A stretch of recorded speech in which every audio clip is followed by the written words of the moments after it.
सभी साथियों से निवेदन है कि एक बार प्लीज अधिक से अधिक संख्या में जुड़ जाएं, ताकि जो महत्वपूर्ण बात है, जो राजस्थान में लगातार जो भर्तियां हो रही है और उनमें जिस तरीके से घोटाले हो रहे हैं, उनको लेकर आप सभी के साथ कुछ बातें करनी है। कई साथियों के लगातार मैसेज आ रहे थे कि अर्जुन भाई इस बात पे बोलना बहुत जरूरी है, आप खामोश क्यों हैं। तो सबसे पहले तो मैं उन साथियों को बता देना चाहता हूं कि मैं बिल्कुल खामोश नहीं था। मैंने ट्विटर पे इस बात को लगातार लिखा है, अशोक गहलोत जी को टैग करके लिखा है। हमारा जो संगठन है आइसा, उसकी तरफ से भी हमने प्रतिक्रिया दी है। उनकी तरफ से भी लिखा गया है, संगठन की तरफ से भी आवाज उठाई गई है कि राजस्थान के अंदर जो भर्ती घोटाले हो रहे हैं और पेपर घोटाले हो रहे हैं, उस पे कंट्रोल किया जाना चाहिए। जो अभ्यर्थी हैं, जो मेहनत करते हैं, उनके साथ जो ये छल छलावा चल रहा है, जिसको राजनीतिक और प्रशासनिक और पुलिस का जो संरक्षण मिला हुआ है इन घोटालेबाजों को, इनके ऊपर कार्रवाई होनी चाहिए। तो इन तमाम बातों को लेकर मैं आपके साथ यहाँ पर हाजिर हूँ और मैं चाहता हूँ कि आप अधिक से अधिक संख्या में इस वीडियो से जुड़े। प्लीज सभी साथियों से निवेदन है, जितने भी आपके व्हाट्सएप ग्रुप है, फेसबुक ग्रुप है, अपनी टाइम लाइन है, उस पर प्लीज इस वीडियो को शेयर कर दीजिए, क्योंकि हम यहाँ से कुछ अच्छी बातें लेके निकलेंगे, कुछ अच्छा करेंगे, कुछ एक आंदोलन की रणनीति हम लोग तैयार कर सकते हैं। ऐसी कुछ महत्वपूर्ण बातें आप तमाम साथियों के साथ साथ करनी है। तो साथियों, सबसे पहली बात जो मैं हमारे जितने भी समुदायों के लोग हैं, क्योंकि ये अकेले समुदाय की बात नहीं है, किसी अकेले समाज की बात नहीं है, क्योंकि इस इन घोटालों से सभी समुदाय के लोग प्रभावित हो रहे हैं। सभी तबकों के लोग इससे प्रभावित हो रहे हैं, चाहे वो अपर क्लास हो, चाहे मिडिल क्लास हो, चाहे लोअर क्लास हो, चाहे वो स्वर्ण वर्ग के लोग हो, चाहे अनुसूचित जनजाति के लोग हो, अनुसूचित जाति के लोग हो, ओबीसी कास्ट के लोग हो, सभी लोग इससे प्रभावित हो रहे हैं। तो ये सब चीजें हैं, इन तमाम चीजों के लिए हमें आवाज उठानी है, इन तमाम युवाओं के लिए हमें आवाज उठानी है।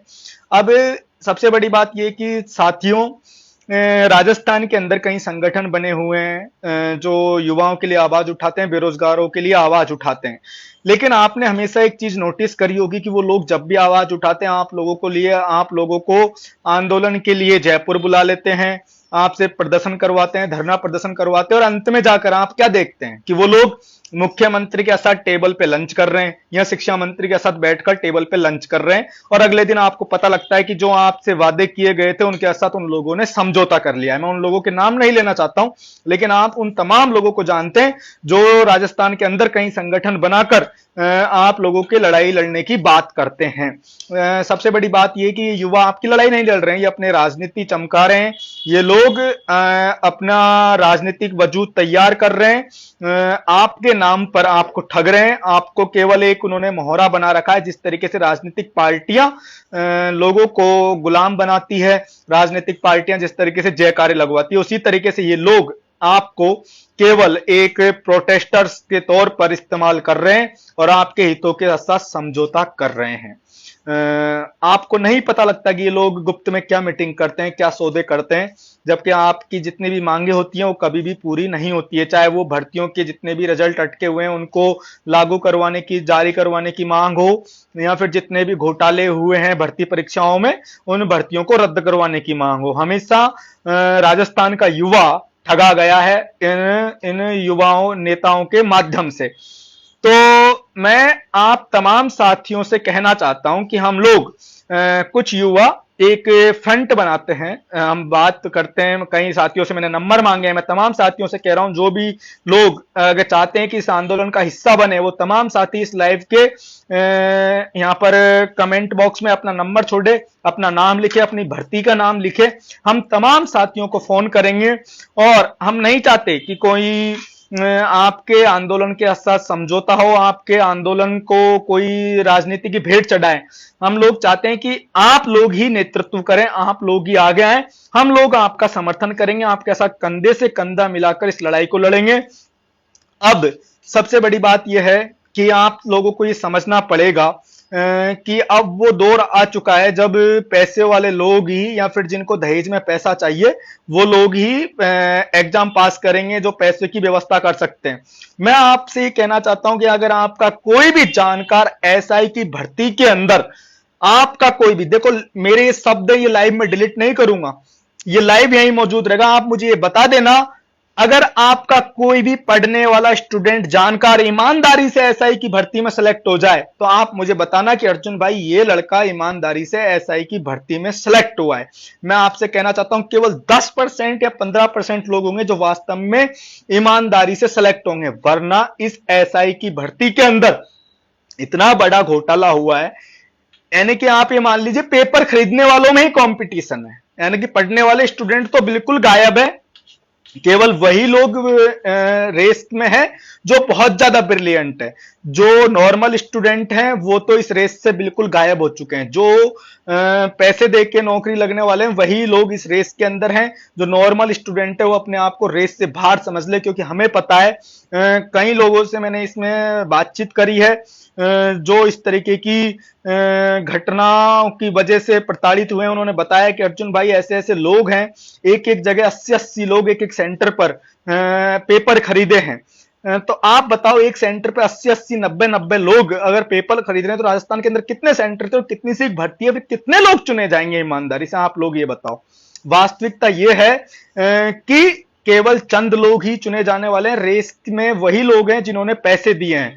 तो ऐसी एग्जाम के खिलाफ, ऐसी भर्ती प्रक्रिया के खिलाफ हम सभी साथियों को आवाज उठाने की जरूरत है, हमें लड़ने की जरूरत है। एक बात मैं वो कहना चाहता हूं कि हमारे जितने भी समुदायों के जो ईमानदार प्रशासनिक लोग हैं या ईमानदार अधिकारी हैं, चाहे वो किसी भी पोस्ट पे हो, किसी भी वैकेंसी, किसी भी विभाग से हो, जो वास्तव में उस दौर के अंदर, जो मान लो 1990 का, 80 का दौर था, 70 का दौर था, उस दौर में ये लोग ईमानदारी से मेहनत कर कर नौकरी पाए, उन तमाम मैं साथियों से, उन मेरे सम्मानित सीनियर लोगों से कहना चाहता हूं कि आप लोग ईमानदारी से नौकरी में आए थे और आप लोगों ने कहा था, आप लोगों ने ये सोचा होगा कि हम लोग ईमानदारी बनाए रखेंगे, ईमानदार बनकर रहेंगे।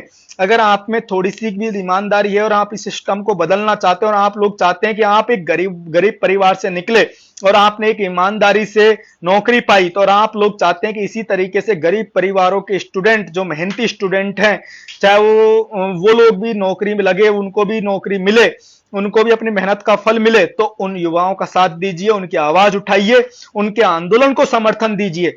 मैं आप तमाम साथियों से कोई चंदा नहीं मांग रहे हैं, हम आप लोगों से कोई चंदा नहीं मांगेंगे, आप लोगों से कोई पैसा नहीं मांगेंगे आंदोलन करने के लिए।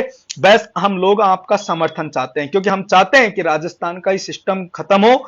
यहां पर क्या है ना, सरकार भी इस तरीके से चलती है, कभी बीजेपी कभी कांग्रेस, दोनों एक ही सिक्के के दो पहलू हैं। उनके नेता आवाज नहीं उठाते इनके खिलाफ, जबकि विपक्ष की भूमिका यह होनी चाहिए कि वो लड़े, युवाओं के लिए लड़े। लेकिन राजस्थान का विपक्ष गायब है, क्योंकि उनको पता है कि 5 साल कांग्रेस शासन करना है, 5 साल हमें करना है। तो हम आप तमाम युवाओं के लिए लड़ना चाहते हैं, हम आप तमाम युवाओं के लिए संघर्ष करना चाहते हैं। हम चाहते हैं कि आरपीएससी पूरी प्रक्रिया पारदर्शिता से एग्जाम करवाए, पूरा कंडक्ट करवाए एग्जाम, टाइम से एग्जाम ले, टाइम से रिजल्ट घोषित करे। लोगों के 8-8 साल, 10-10 साल बर्बाद हो चुके हैं आरपीएससी के चक्कर में। कई भर्तियां हैं राजस्थान की जो 10-10 साल से अटकी हुई है। एनएनएम की भर्ती है, कोई एलडीसी की भर्ती है, कोई बेचारा 2013 के स्टूडेंट कहते हैं कि अर्जुन भाई हमारे लिए हैशटैग चला दो, कोई कहता है एनएनएम भर्ती वाले अर्जुन भाई हमारी हम आप हमारे भाइयों, हम आपकी बहनें, हमारे लिए आवाज उठा दो। लॉकडाउन में इन तमाम साथियों के लिए आवाज उठाई। मैं इन तमाम साथियों से पहले भी कहता आया हूं कि कोई भी परिवर्तन सोशल मीडिया से नहीं होगा। सोशल मीडिया केवल आपकी आवाज को बुलंद करने की जगह है, सोशल मीडिया केवल एक मुद्दे को उठाने की जगह है, जहां आप लोग नजर, यानी कि लोगों की नजर में मुद्दे को लेके आते हैं। असली लड़ाई जमीन पे लड़ी जाएगी। अगर आप लोग जमीन पे लड़ाई लड़ना चाहते हैं तो हम लोग आप लोगों के लिए तैयार बैठे हैं, आप लोगों के लिए आंदोलन करने के लिए तैयार बैठे हैं। आप लोग बस हमारा साथ दीजिए, हम आप लोगों का साथ देंगे और एक दूसरे का हाथ थामकर इस लड़ाई को लड़ेंगे। ना कि किसी को नेता बनने के लिए लड़ाई लड़ेंगे, ना कि सौदा करने के लिए, आपके हितों का सौदा करने के लिए लड़ाई लड़ेंगे। जैसे कि अतीत में कुछ युवा नेता लड़ाई लड़ते आए, जो संगठन बने हुए हैं राजस्थान के अंदर, वो आपकी लड़ाई लड़ते आए और आपके साथ हमेशा उन लोगों ने धोखा किया है। हम वो धोखा आप लोगों के साथ नहीं होने देंगे, नहीं होने देंगे, ये मैं आपसे कह देना चाहता हूं। और जो साथी अभी यहां पर कमेंट कर रहे थे बहन गुलाब देवी के लिए, देखो मैंने उनके लिए आवाज उठाई, उनके लिए लिखा। मैं अब भी कह रहा हूं कि हम लोगों को बहन गुलाब देवी का जो प्रकरण है उसमें सीधे से जो ठेकेदार दोषी हैं, जिन लोगों ने फर्जी प्रमाण पत्र बनाया, उनके खिलाफ कार्रवाई की जानी चाहिए और बहन को न्याय मिलना चाहिए। सब बस 100 बातों की एक बात यह है, उसमें ज्यादा हम पढ़ना नहीं चाहते। बात यह कि बहन को न्याय मिलना चाहिए और हमारे साथी आंदोलन कर रहे हैं, रवि सोनड़ भाइयों, हंसराज भाइयों और तमाम साथी हैं, घूमना से लेकर तमाम साथ, आज डॉक्टर साहब भी पहुंचे। तो ये तमाम चीजें हैं, तो उस बहन को न्याय मिलना चाहिए।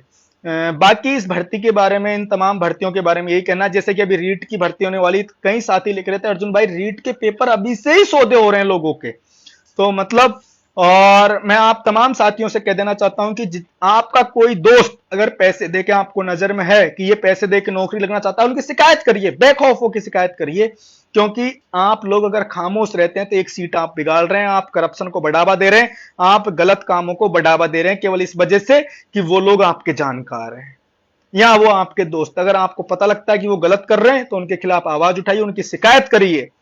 तो ये जिम्मेदारी आम नागरिक को समझनी पड़ेगी, आप लोगों को समझनी पड़ेगी, इन लोगों के खिलाफ आवाज उठानी पड़ेगी, चाहे वो कितना भी बड़ा दलाल हो, चाहे कितना भी बड़ा घोटालेबाज हो, कितना भी बड़ा पेपर माफिया हो, इनके खिलाफ आवाज उठाइए, यूनिटी से लड़िए, इनकलाब आएगा, आप लोगों की जीत होगी, आपको आपके संघर्ष का परिणाम मिलेगा।